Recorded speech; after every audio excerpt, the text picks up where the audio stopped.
મારી તંદુરસ્ત જાણ મુજબ ગડા પ્રાથમિક શાળા તાલુકો સાંતલપુર જિલ્લો બનાસકાંઠામાં ફરજ બજાવનાર ભીખાભાઈ રેવાભાઈ પટેલ છેલ્લા 19 વર્ષથી CRC કોર્ડિનેટર, ડિસ્ટ્રિક્ટ પેડાગોજી અને સ્ટેટ રિસોર્સ પર્સન તરીકે પોતાના લાગતા વળગતા અધિકારીઓનો ઉપયોગ કરી અને હુકમ કરાવે છે અને એ હુકમ કરાવવાનો મુખ્ય હેતુ કે તેમને ફરજ બજાવવી ન પડે.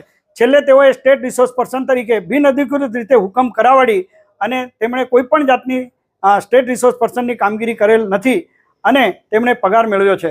સ્ટેટ રિસોર્સ પર્સન એક SSC PTC જેવી નિમ્ન કક્ષાની લાયકાતવાળી વ્યક્તિને હુકમ આપી અને શિક્ષણ વિભાગે ગુજરાત રાજ્યના ખૂબ જ પ્રતિભાવાન શિક્ષકો પર પણ અન્યાય કર્યો છે. ત્યારે આજે મીડિયા સમક્ષ મારી માંગણી એવી છે કે ભીખાભાઈ પટેલ ઉપર કાયદેસરની કાર્યવાહી કરવામાં આવે, ખોટી રીતે પગાર મેળવ્યો છે એ પગાર રિકવર કરવામાં આવે અને એમને પ્રત્યક્ષ પરોક્ષ રીતે મદદ કરનાર અધિકારી પદાધિકારી પર કાયદેસરના પગલાં લેવામાં આવે એવી મારી લાગણી અને માંગણી છે. અસ્તુ.